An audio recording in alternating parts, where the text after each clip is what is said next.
హైదరాబాద్లోని spa సెంటర్లపై SOT పోలీసులు మరోసారి మూకుమ్మడి దాడులు చేశారు. టీంల వారీగా 100కు పైగా స్పా సెంటర్స్ పై తనిఖీలు నిర్వహించడంతో అక్రమాల గుట్టు రట్టయింది. స్పా సెంటర్స్ లోని వివిధ రకాల అక్రమాలపై ఏకంగా 46 కేసులు నమోదు చేసి ఓనర్స్ కు స్ట్రాంగ్ వార్నింగ్ ఇచ్చారు. మల్కాజ్గిరి పరిధిలోని 113 స్పా సెంటర్లలో ఎస్ఓటీ పోలీసులు ఒకేసారి సోదాలు చేశారు. 560 మంది పోలీసులతో 113 స్పా సెంటర్లలో తనిఖీలు చేపట్టారు. ప్రధానంగా ఎల్బీ నగర్, ఉప్పల్, మల్కాజ్గిరి కంటోన్మెంట్ జోన్ల పరిధిలో రైడ్ చేయడంతో అక్రమాలు వెలుగులోకి వచ్చాయి. దాదాపు చాలా స్పా సెంటర్స్ అక్రమంగానే నిర్వహిస్తుండటంతో 46 క్రిమినల్ కేసులు కూడా నమోదు చేశారు. వీటిలో ఎలాంటి అనుమతులు లేకుండా స్పా సెంటర్స్ నిర్వహించడం, ఎలాంటి రికార్డులు మెయింటైన్ చేయకపోవడం, ట్రాన్స్పరెంట్ డోర్లు లేకుండా నడుపుతున్న స్పాలు ఉన్నాయి. ఆయా కేసులకు సంబంధించి పలువురిని పోలీసులు అదుపులోకి తీసుకున్నారు. అంతేకాదు స్పా సెంటర్లపై దాడులకు సంబంధించి మల్కాజ్గిరి సిపి సుమతి కీలక విషయాలు వెల్లడించారు. 46 క్రిమినల్ కేసెస్ ఇప్పటి వరకు రిజిస్టర్ చేశాం ఈ 113 ప్లేసెస్ లో.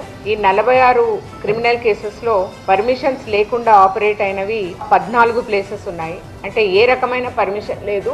సో వాళ్ళు డిఫరెంట్ ప్లేసెస్ లో ఆపరేట్ చేసే ఛాన్స్ ఉంది. Same thing. అట్లాగే డార్క్ రూమ్స్, ట్రాన్స్పరెంట్ డోర్స్ లేకుండా ఆపరేట్ చేస్తున్నవి 9 ప్లేసెస్ లో ఉన్నాయి.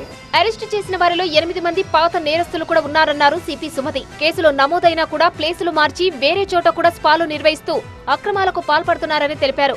కొన్ని స్పా సెంటర్లలో గంజాయి కూడా వినియోగిస్తున్నట్లు ఆరోపణలు ఉన్నాయని ఆ దిశగాను విచారణ చేస్తున్నట్టు తెలిపారు. స్పాల పేరుతో ఇతర రాష్ట్రాల నుంచి యువతులను తీసుకొచ్చి అసాంఘిక కార్యక్రమాలు నిర్వహిస్తున్నట్టు సిపి సుమతి తెలిపారు. ఈ ముసుగులో చాలా సస్పిషియస్ యాక్టివిటీస్ చేసేవాళ్ళు ఒక్క స్పా సెంటర్సే నడిపించటం లేదు. వీళ్ళు ఒక్కోసారి ganja transportation, ganja supply and other supply కూడా చేసే ఆస్కారం ఉందని మనకు తెలుస్తోంది.